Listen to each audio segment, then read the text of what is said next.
Good morning, everyone. I hope you guys are all having a blessed week. Mine's going really good. Hey, listen, I wanted to talk to you guys for a minute about bondage. We are literally coming right down to the wire. I mean, we're coming right down to the wire. I can feel it. And I want to make sure that none of you are under bondage when the Lord returns. How can you tell if you're under bondage? If you are under bondage, how can you tell? People, listen.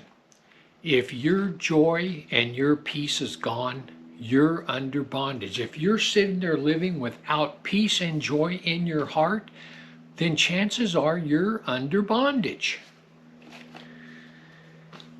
Is the Holy Spirit nudging you? Is the Holy Spirit nudging you saying, hey, you know what? We need to take care of this. We need to take care of this. You know, we all got a closet. We all got that closet right over there and the door's shut. And the Holy Spirit's saying, man, something behind that door stinks. You know, we need to open that door up and clean that out. This is what it says in John 8:31-32, one of my favorite verses. Then said Jesus unto those Jews which believed on him, if you continue in my word, then ye are my disciples indeed. And ye shall know the truth, and the truth shall make you free. People, I love this verse because of what it doesn't say. What it doesn't say is the opposite. If the truth will set you free, then error will bind you. Anything that has you bound is error. Anything that's behind that door that's stinking to high heaven is error. Anything that has you bound is error. It's as simple as that. Anything that's robbing you of your peace is error. Anything that your conscience is bothering you about is error. Guys, have you ever been driving down the highway, mountain road, whatever, and you come upon on a corner and you see that some car has just plowed into the guardrail? Have you ever seen that? It's kind of bent up and everything. And then maybe later, another car hits that same spot and it damages it even more. And maybe it breaks, they got these big 8x8 wooden pillars that go into the ground and the metal is bolted to those. Maybe a couple of those pillars are broke and it's all bent up even more. It's weaker than it was.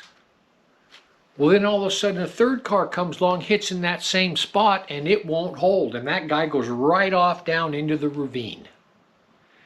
People, that's the way your conscience is. That's the way your conscience works. It's fine-tuned. Anything goes wrong, it tells you. But then you keep those things in your life. Over time, it dulls your conscience.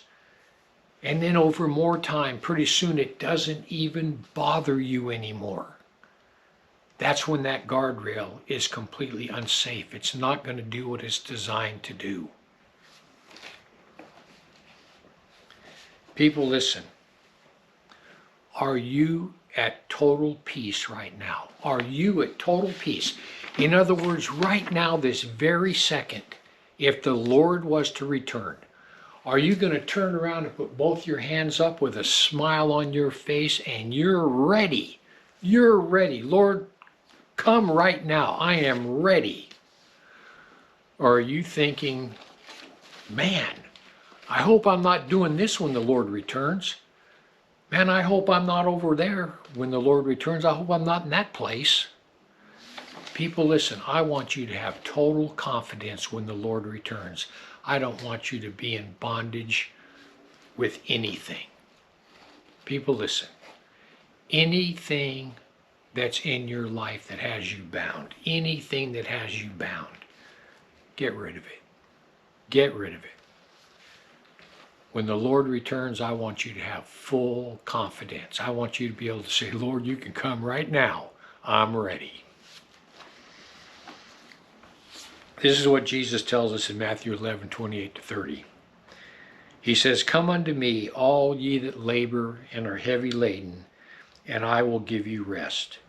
Take my yoke upon you and learn of me, for I am meek and lowly in heart, and ye shall find rest for your souls. For my yoke is easy and my burden is light." People, right now, do you have rest in your souls? Is your love, joy, and peace just have you absolutely calm down and enjoying life? Because anything that robs that from you is error. Anyhow, I just want to give you something to think about. Heaven or hell, you choose. Just remember, once you take your last breath, it's a done deal.